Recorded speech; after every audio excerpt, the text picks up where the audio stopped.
Bleav in Everything Auburn is brought to you by BetOnline. BetOnline.ag is your number one source for all basketball, baseball, really all sports. Your info, your stats, news, and analysis. You can get the latest odds, news, and info for everything, even into the NBA. Final Four, NBA playoffs, MLB season, it's all upon us. And BetOnline is your sports information headquarters for all seasons. So if you love sports info, score, news, podcasts, you can find everything at BetOnline. Always the fastest and easiest way to get your betting info. So head to the website today or use your mobile device to get in on the action. And be sure to use our promo code Bleav, that is BLEAV, and they're going to give a 50% welcome bonus on your first deposit. That's betonline.ag, where the game starts. Yes, indeed. War Eagle, everyone. Nice. Welcome to Bleav in Everything Auburn. I am Taylor Davis. He is Jason Campbell. No surprise, Tay and Jay back at it with you. Episode 2 for the week, the final week of the Tigers spring ball, culminating in A-Day in about 48 hours, Jay. We're getting close. So we're going to send you guys into spring game weekend with one more quick recap episode. Hope you've had a great couple of days since we last spoke. This whole 2-episode-a-week format thing, Jay, we're just cranking out a lot of content, but I think it'll bode well once we get into season, right? Like to be able to recap on one episode and preview on the next. So hopefully our listeners are kind of getting into the groove as we are. Oh, yeah, most definitely. You know, you always want to recap during the season on a Monday, and then on Thursday, you want to start previewing a game for Saturday. And like I said, with me actually doing the radio analyst now, I think it's going to make it really fun because, you know, I can give a lot of insights, intels from what we've seen on Saturday than what we're going to see following the next Saturday. So, and it was your intel, you know, you're traveling, covering games, doing all different kind of things as well. You're able to give a lot of insight on people that just love football in general, because it's not just the SEC, but all these conferences, and especially with, you know, different formats is going to be changing here pretty much after this season. Yeah. You know, we may be going to a 12-team playoff. So there'll be plenty to talk about. Our listeners are going to be the most well-rounded football podcast listeners out there. So we are happy to bring you all the info as it comes in.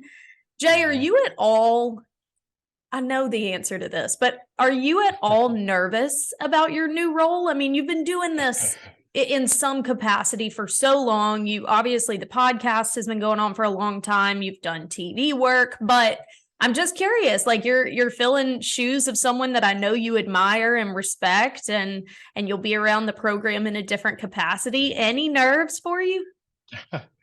No, not really. I think a lot of it will come during the season, not for a spring game. Spring game is so vanilla, and plus I've been the one to cover the last couple of years doing the A-Day game because Andy has been with baseball mostly. So, but I think once the season come around and it's like real game action, and you know, I think I'd be a little bit at that time because honestly, Stan has done such a great job for 20 something years, and to step into those shoes, you want to make sure that you can give the people that's listening, make them feel like they're actually at the game, and break down every scenario that you're seeing. But I have to do it in my way, though, you know, in the way that I know football, the way I've learned it, and also just picking some things that Stan did really well, but also doing it Jason's way. You know, I think that's the best way you can do things, is just you know, do it. You know, you learn from others, but then you also have to put your own stamp on it. And so I'm excited about that. And, you know, I had a chance to work with Andy. I think the most thing I'd be nervous about, Taylor, is when do I say something and when do I not say something sometimes? You know, I think building that chemistry with Andy is going to be the key. You know, understanding, allow him to utilize his voice, but then knowing when my voice is supposed to check in. You know, so it's kind of like no different than playing football. You know, you have to get into a rhythm and your teammates and everything. So it's the same thing in this scenario. Yeah, I think that's an interesting point. And Stan even mentioned it when we had him on the podcast. I guess it was like a couple months ago now. He mentioned the kick six call in particular. He said, I kind of knew to let Rod take it. Like sometimes less is more, and learning when to kind of I deal with that as a sideline reporter role too. Sometimes my input is really going to add, but sometimes it could take away from what the guys in the booth are saying. But it's a dance, and you kind of find your rhythm, and the more you do it, the better you get. I'm not worried about you in the slightest, but I was just curious what your perspective is. It's different than being out there under center, but you'll bring your edge to it. I don't have to worry about getting hit, but I do have to make sure that my listeners are all man, involved. Some crazy play happens. Andy may get to pushing you a little bit. Yeah, but see, we got Gene. That's our marketer guy that kind of points out the numbers and the names that sits in between us. So Gene will get hit first. Yeah. I love it, man. Well, I cannot wait to listen to you, and we will get a little teaser of it this weekend at A-Day. And obviously we have talked about it ad nauseum, because with spring ball comes a little bit of updates that we can break down. And we've certainly done that, but we'll go ahead and discuss a little bit more. Spring game happening on Saturday, 1:00. I actually think 1:20 is the official kickoff, if I'm not mistaken. And we talked about the format the other day and just kind of how Hugh Freeze is going to do that. And obviously it's kind of a balance of your depth, your injuries or lack thereof, and to not divulge a ton of information, because like Hugh said, an advantage that we currently have is a new coaching staff. First time we've all been together. And so there's not a ton known about us and our opponents. The brief bit of advantage that can provide for a little bit, we're going to hold on to it. And we are not going to throw that away for a spring game. So all of that combined into this format that they have decided to utilize for A-Day. So they're going to have the defense start with a lead of, I saw 3 touchdowns. We'll see if that's official or not. And then the offense will be told various places of the field to begin based on Hugh Freeze's decisions to try and catch up or surpass the defense's total. So that is how they're going to be doing things. We have also discussed what else is going on around campus. Baseball is hosting Texas A&M for a series. Frank Thomas is having his statue unveiled. I read that he is going to be there and is bringing like 30 family members and making a weekend out of it. So it's going to be an exciting weekend on the Plains. But as far as football goes, Jay, we, of course, have talked about the quarterback position. All 3 of those guys have gotten time with the first team in spring camp thus far. We've talked about Jarquez Hunter. We've talked about Justin Rogers. We've talked about these guys that have really shown out. Who are some guys that maybe aren't big names, aren't the notable ones that you think could benefit from this opportunity on Saturday? I think a guy like Lawrence Johnson, the transfer from Purdue.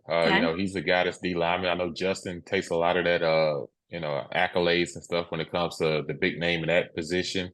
But then you also got Mosea. I think it's Kite. As he's the guy that's from Maryland, the transfer defensive lineman in that same position. But Elijah McAllister, the guy that transferred over from Vanderbilt, he's going to be playing that jack position with our true freshman, Keldrick Faulk. There's a lot of expectations for Keldrick, and what other better person to have him paired with at the same position than someone like Elijah that's played in the SEC for 3 years and one that can kind of help him develop and catch on faster. So, that's an intriguing linebacker group. I'm looking forward to seeing it. Of course, Austin Keys, linebacker transfer from Ole Miss. He's going to be playing beside Wesley Steiner and Cam Riley, and like I said, the jack position with Falk and Elijah. So the linebacker is going to be really key for this defense, especially because they're a 34 base defense. When you think about the secondary, Kyan Lee, he's the flip that we got from Ohio State that signed with Auburn on signing day. And he enrolled in January. And this guy is making a lot of noise, especially since JD Ram is out right now with injury. He's gotten a lot of reps, and they're excited about what his talents and his skills is going to bring this fall. If you're looking for a change of position, Jalen Simpson, everyone knew him as the 3rd corner for Auburn, is now playing the safety position. So I think that's a good move for him.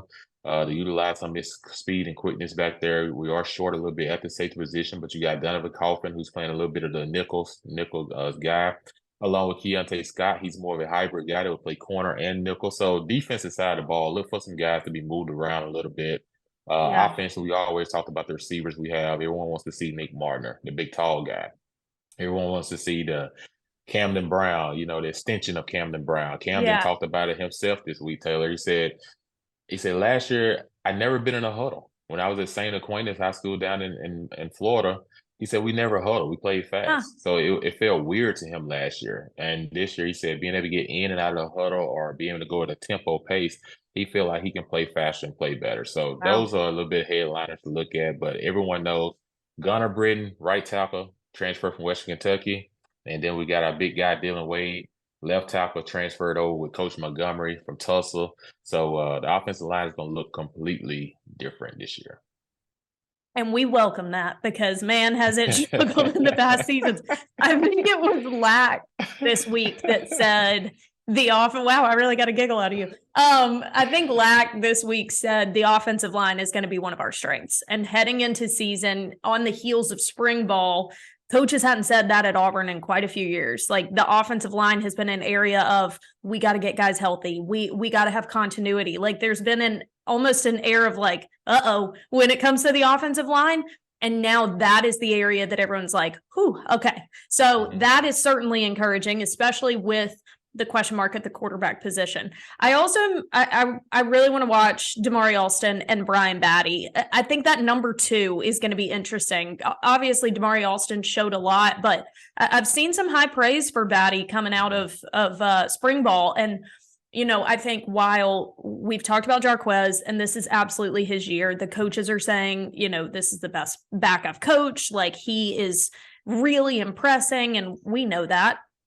But a number 1 running back is only as strong as the depth because of the wear and tear that it is going to take on your body, especially against these SEC defensive fronts. You have to have a reprieve. We used to say that about Tank. Tank is going to be better if they pull him out and let Jarquez go. So Jarquez has to have that too. And so I'm curious who's that next in line, who's going to be that guy to serve as kind of, I don't know that it will be the 1-2 punch that Tank and Jarquez was, depends on the development of Alston and Batty. But I think that position is interesting to watch because that number 2 is incredibly important. I think the quarterback and the running back, those 1-2 on the depth chart are highlighted for a reason because the impact that they will make if something happens to the one, or if the one is, a little winded and needs a break, like that is imperative to the progress of this offense. So I think the 2 of them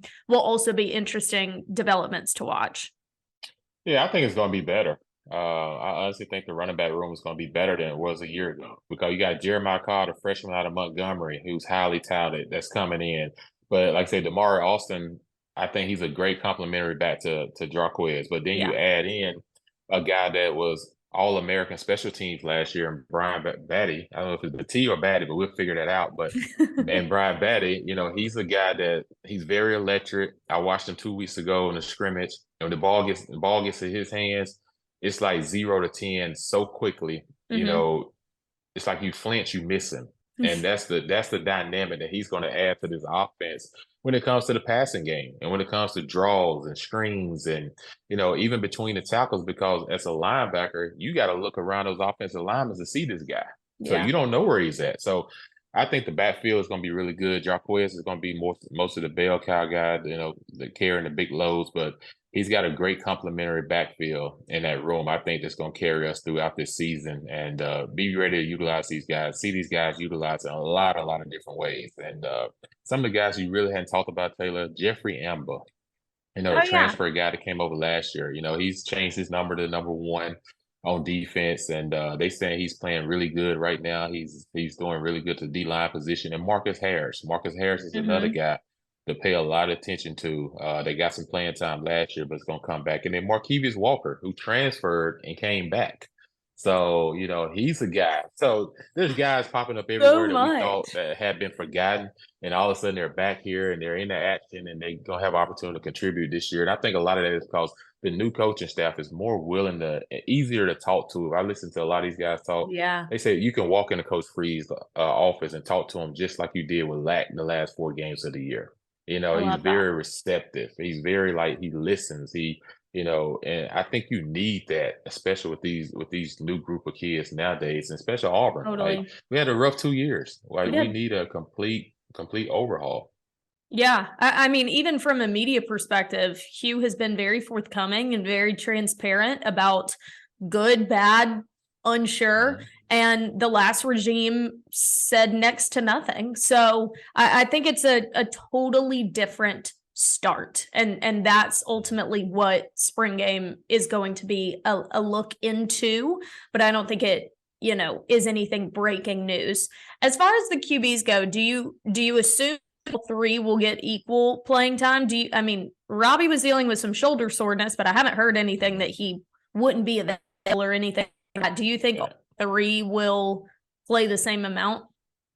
I can probably anticipate that because think about it. What's moved up, Taylor? You just talked about it before we started on the show. Transfer portal has now moved up between April 15th and April 30th. So now you don't have to wait till May 15th and May 30th. So there's a lot of guys that's still out there that's going to be available come next 2 weeks. So if I'm one of these quarterbacks, I'm going out there and at least trying to have a performance based off my accuracy. I know I can't get hit. So I know if I take off and run, no one knows I'm really would have got tackled or not. No one's looking at that. What coaches are looking at is precision. Can you get through your progressions without turning the ball over? Can we not have all these false movements and false penalties or fumbling snaps and different things like that can get you beat, because those are the small things. I think they're just looking at that from that standpoint. But I do expect to see Holden Geriner probably a little bit more than Robbie and TJ, just because they need to see him. They need to. They don't really have a lot to go off of when it comes to him. The other 2 guys, they've kind of put a lot of things on tape that they can look at and say, okay, he can do this, can't do that, things like that. But we'll see.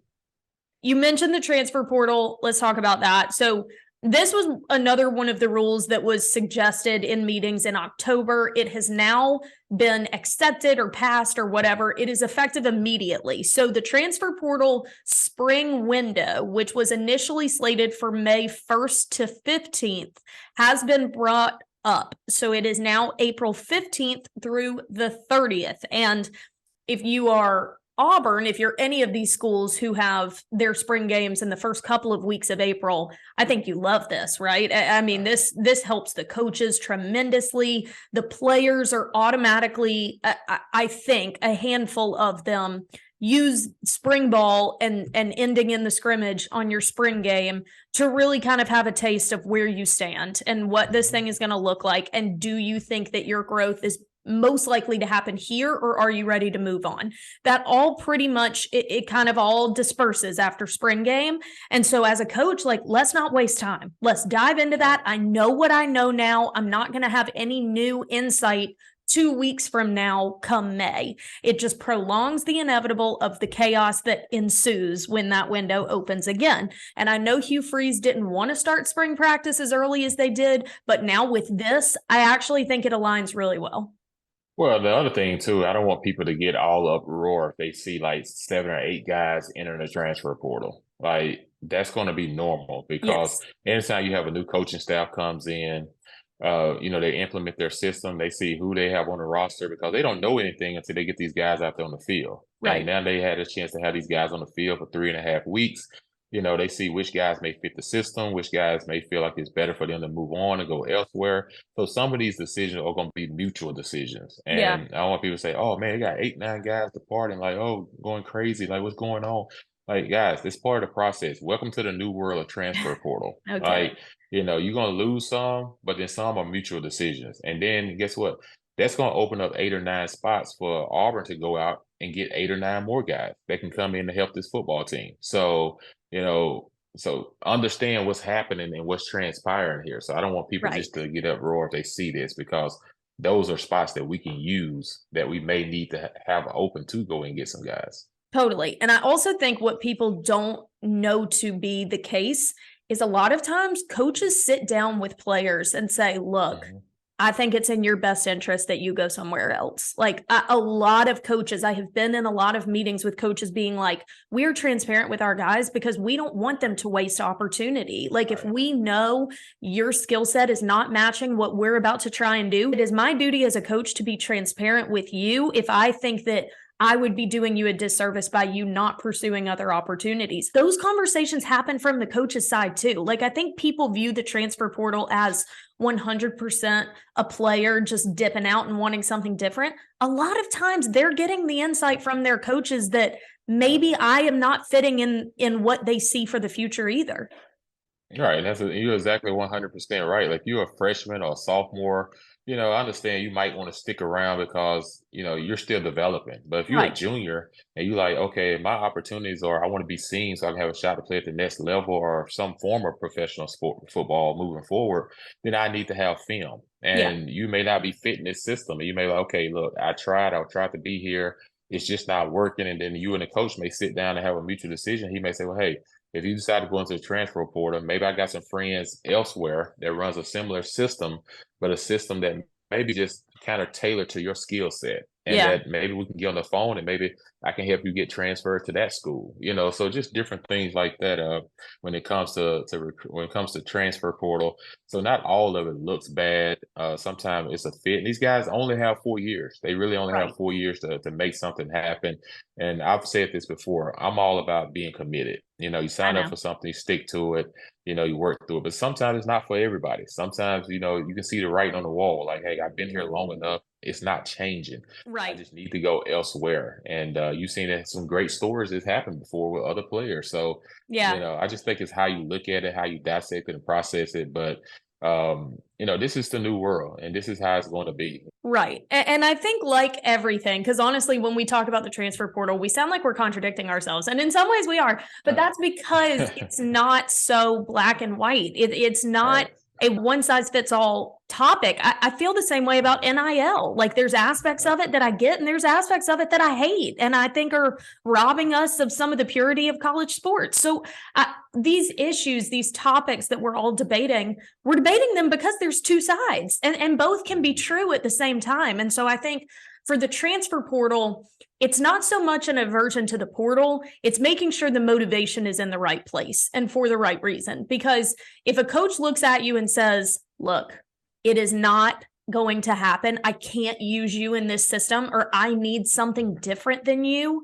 That is a much different conversation than a coach telling a player, I need you to be patient, or I need you to work harder. Sometimes guys are leaving because they're told that, or it's a money thing. Those drives, that's where I get frustrated at the portal because I think that we are being driven by the wrong thing. If a coach tells a player, we are going to hold you back from opportunity if you stay here, I think the portal is a fantastic thing. If a guy's life circumstances change and he needs to be closer to family, but not give up his dream of playing football, I think it's a great thing. If you're just trying to pit school against school for a check, or if you just don't want to compete with the guys that are on your roster, I think it's a cop-out. So both can be true at the same time.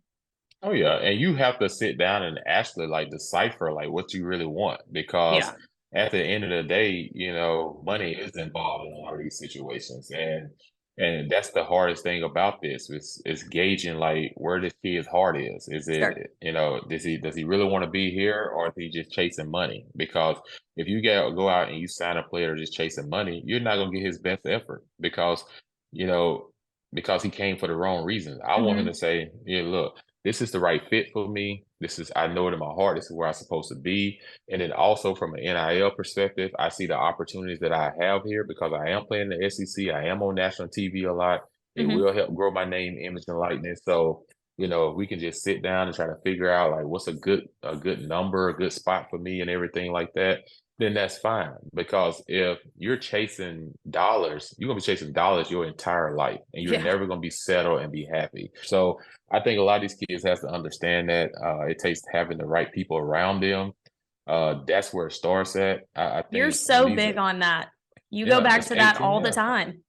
It's 18 to 22-year-olds, Yeah, like they're listening to what those around them are saying. you're right. It could be a high school coach, it could be a parent, it could be a trainer, it could be a principal, it can be, anybody that they consider that they listen to. That's Yeah. why I say always know who you're listening to and who has the right influence in your life. Because some people are around you to get something for themselves, and then some people are around you because they love you and they want to see you prosper.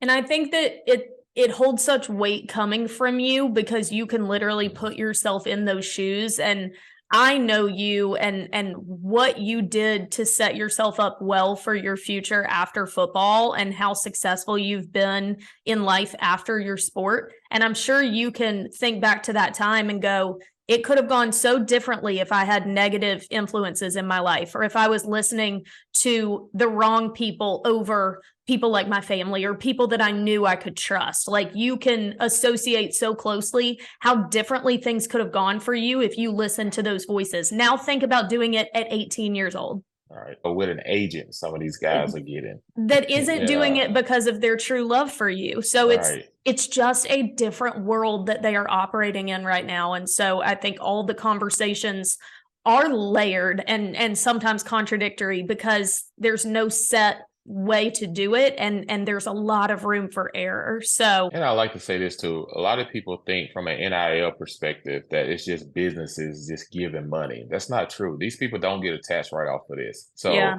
anyone that's given to NIL, whether it's a business or whether it's just a everyday fan or just whomever, like they're given because they just love Auburn. It's a gift. See Auburn succeed. It's a gift. So I always try to in tune these guys to understand this is a gift. No one have to do this. They're only doing this because they care about their program and they want to see you succeed, but they want their program to succeed as well. So don't get caught in yourself or just taking advantage or thinking people are supposed to give you this. They don't have to. So there's a difference. So true. Well, before we close, I did want to give a quick update on baseball. Hopefully, a lot of people that are going to A-Day are also going to check out the baseball team. Again, hosting Texas A&M this weekend for a 3-game set starting tonight. Tonight's first pitch is at 7. Friday's first pitch is at 6. And Saturday will be 3:30. So it'll be after A-Day, which I think is perfect. You come out of Jordan-Hare, go right down the hill over to Plainsman Park and enjoy some baseball. But this team... it is pitching, man. Pitching is, that goes without saying, right? It's freaking baseball. But Butch Thompson has spoken a lot about our guys needing to be able to go longer, the starters needing to be able to go longer. But a lot of these guys are young, man. They brought in a lot of young arms, a lot of inexperienced arms, and that comes with growing pains, and it takes time. So the starters are averaging 3.1 innings per SEC start right now. The bullpen has had a couple of rough games. They've allowed 30 combined runs over the last 2 game 3s. So definitely just kind of an experience level thing, and getting the pitching to go a little bit longer is the focus at this point of season. But they're really at a pivotal point of their schedule. So if anyone is contemplating going this weekend, make sure you go check them out and support. They are 18-10-1 overall, 3-6 in the SEC. And so is Texas A&M, 3-6 in the SEC and 18-11 on the season. So it's going to be a well-matched SEC matchup in the midst of some football. So it'll be a great weekend on the Plains. So with that, we will send you in to all of the Auburn greatness this weekend. And we thank you so much for listening and following along or watching. If you're on YouTube, we are on Bleav's YouTube channel. Happy to see you. And we will be back next week to break down all the A-Day action. Best of luck to you, J Cam. You're going to call a fantastic spring game. I can't wait to hear all about it. And fans, if y'all are going, enjoy it as well. And then come on back next week. You can subscribe and get a notification when we release that episode if you haven't done that already. And we look forward to breaking it all down with you on Bleav in Everything Auburn, presented by Bet Online. For Jason Campbell, I am Taylor Davis. Got it right that time. We'll see you next week, people. War Eagle.